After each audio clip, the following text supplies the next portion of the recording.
guys, it is that time of the night again for our bedtime story. Or if you truckers are trucking out there in the middle of the night on the motorway, I hope that this audiobook keeps you company. Lord of Water, Chapter 5, Chasing the Sun.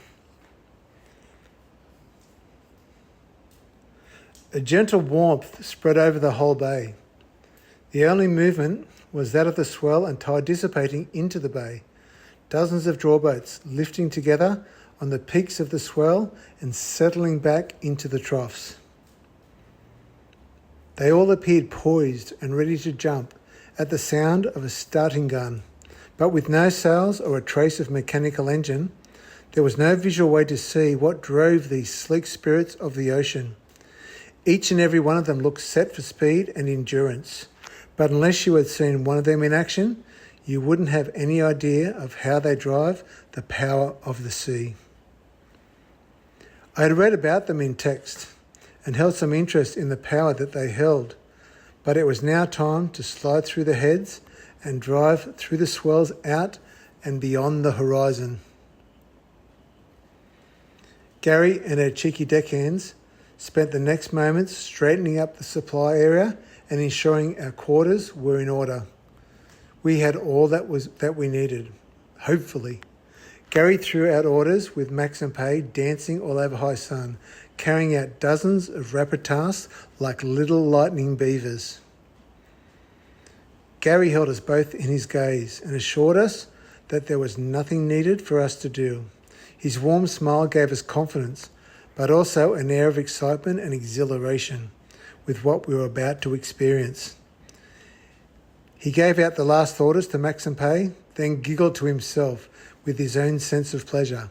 "All in," Gary called loudly, and on the tip of his command, high sun lifted, and carving through the water, we drove straight off and smoothly away from the wharf. The lifting motion and thrust forward felt absolutely incredible. Miller and I both lost it and laughed together with excitement. Wow, what an incredible feeling. Miller just smiled and smiled. Gary was riding high sun from the drive deck.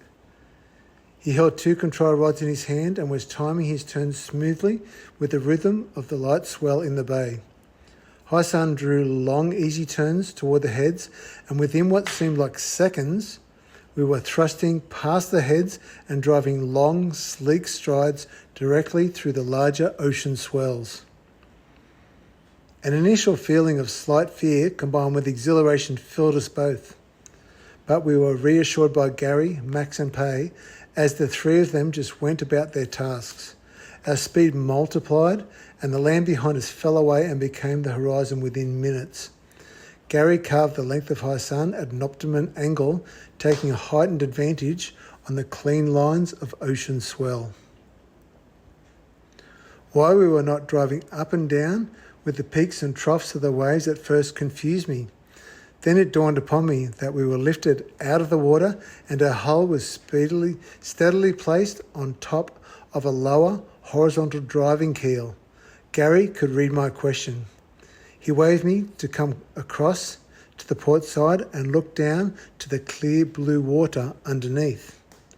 Below us, I could see a sleek, motionful length, somewhat like that of an eel. It was bending and driving and holding the line of power as it passed through each rising swell. We were structured in its middle section, of which was easily holding a clean, driving line. We may as well have been gliding on the back of an albatross. We were fast and felt like we could outrun anything imaginable to travel the water tops of this great ocean. High sun was way too fast. The last dusk of orange glow turned into sparkling night with deep clusters of starry universes stretched out far and wide. "Now we eat," called Gary. Somehow, and completely unnoticed to Miller and myself, Max and Pay had prepared a feast for our eyes. We ate and laughed and ate plenty more. Gary gave his orders to sleep. "Eat well, my friends, for tomorrow always brings more than we are ready for." You will need your energy. I will need your assistance. So if you thought you were along for a pleasure cruise, I'm sorry to have led you astray. Sleep now, my youthful adventurers.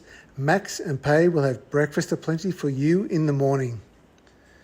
Gary checked the drive of High Sun and then assured that we had all that was needed to set down for the night. Miller and I snuggled in and dozed off to the smooth motions of our floating friend. The peaceful skies showed nothing ahead other than clean sailing. What could this tiny, unarmed team be heading for? Tomorrow will be a new day. Get your Lord of Water fantasy action novel today. I am Mike King, and I look forward to seeing you again tomorrow night.